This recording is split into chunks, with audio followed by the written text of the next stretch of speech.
जय श्री राम।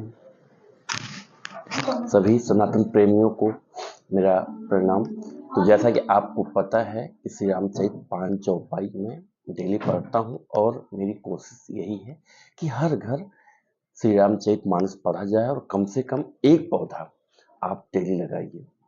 डेली नहीं लगा सकते हैं तो कम से कम कोई त्यौहार पड़ता है, कोई एनिवर्सरी पड़ती, ऐसे ओकेजन पे भी आप पौधा लगा सकते हैं।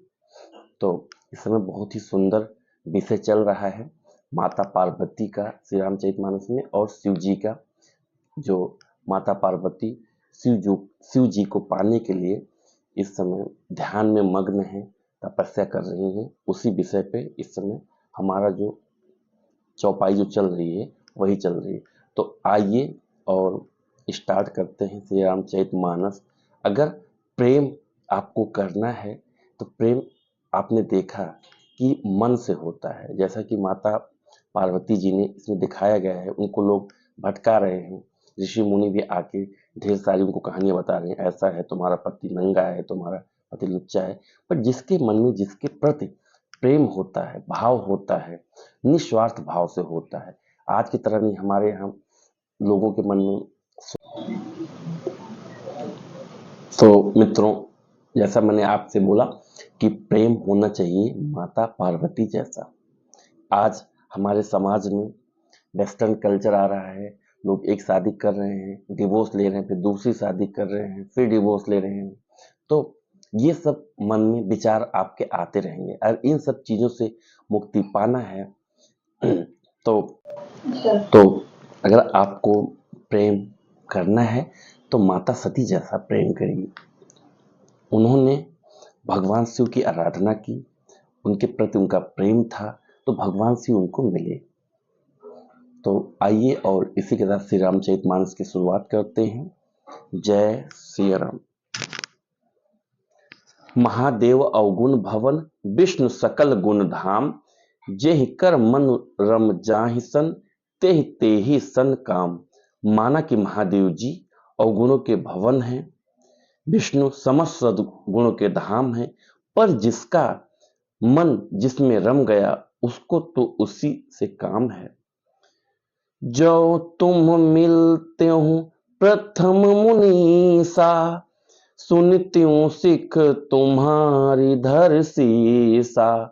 अब मैं जन्म संभोहित हारा, को गुण दूषण करे विचारा। हे मुनीश्वरों, यदि आप पहले मिलते तो मैं आपका उपदेश सिर माथे रखकर सुनती, परंतु अब तो मैं अपना जन्म शिव के लिए हार चुकी, फिर गुण दोषों का विचार कौन करे। जो तुम्हारे हठ हृदय विशेषी, रही न जाई बिनु किए बरेसी। तो कौतुक की आल सुनाही, वर कन्या अनेक जग माही। यदि आपके हृदय में बहुत ही हठ है और विवाह की बातचीत बरेखी के बिना आपसे रहा ही नहीं जाता, तो संसार में वर कन्या बहुत हैं। खिलवाड़ करने वालों को आलस्य तो होता नहीं, और कहीं जाकर कीजिए। जन्म कोटि लगी रगर हमारी, बरऊ शंभु ना ता रहौ कुंवारी। तजौ न नारद कर उपदेशु, आप कहीं सत बार महेशु। मेरा तो करोड़ जन्मों तक यही हठ रहेगा कि या तो शिव जी को वरूंगी, नहीं तो कुंवारी ही रहूंगी।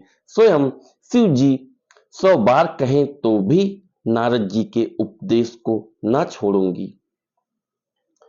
मैं पापरऊं कहीं जगदम्बा, तुम गृह गवनहु भयो विलंबा। देखि प्रेमी बोले मुनि ज्ञानी, जय जय जय जगदम्बिके भवानी। जग जननी पार्वती जी ने फिर कहा कि मैं आपके पैरों पड़ती हूँ, आप अपने घर जाइए, बहुत देर हो गई। शिव जी में पार्वती जी का ऐसा प्रेम देखकर ज्ञानी मुनि बोले, हे जगजननी, हे भवानी, आपकी जय हो, जय हो। दोहा, तुम माया भगवान शिव, सकल जगत पितु मातु, नाई चरण सिर मुनि चले, पुनि पुनि हर्षत गात। आप माया हैं और शिव जी भगवान हैं। आप दोनों समस्त जगत के माता पिता हैं। यह कहकर मुनि पार्वती जी के चरणों में सिर नवाकर चल दिए। उनके शरीर बार बार पुलकित हो रहे थे। जय सिया राम।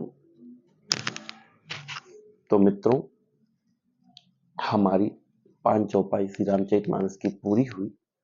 जैसा कि आपको पता है कि मैं डेली श्री रामचरितमानस 5 चौपाई डेली पढ़ता हूँ और मुझे पढ़ते हुए करीब 65 या 70 दिन के आसपास हो चुके हैं। मुझे काफ़ी आनंद आ रहा है और हमें ऐसा लग रहा है कि हमारे घर परिवार में संस्कार भी बढ़ रहा है। तो अगर आप श्री रामचरितमानस पढ़ते हैं, डेली पढ़ेंगे, तो मैं जैसा कि आपको बार बार बोलता हूँ कि लोग सोचते हैं कि हमारा राम जैसा बेटा चरित्र वाला हो, भरत जैसा चरित्र वाला हो, सीता जैसी हमारी बहू हो। तो अगर राम जैसा चरित्र आप अपने बेटे में चाहते हैं, भरत जैसा चरित्र चाहते हैं, तो श्री रामचरितमानस पढ़िए, खुद भी पढ़िए और अपने फैमिली में भी कोशिश करिए आपके बच्चे भी पढ़ें। जितना ज़्यादा श्री रामचरितमानस आप पढ़ेंगे, उतना ही आप अपने घर में, परिवार में श्री रामचरित्र जैसा ही रूप पाएंगे। तो इसी के साथ मैं अपनी वाणी को विराम देता हूँ। जय श्री राम।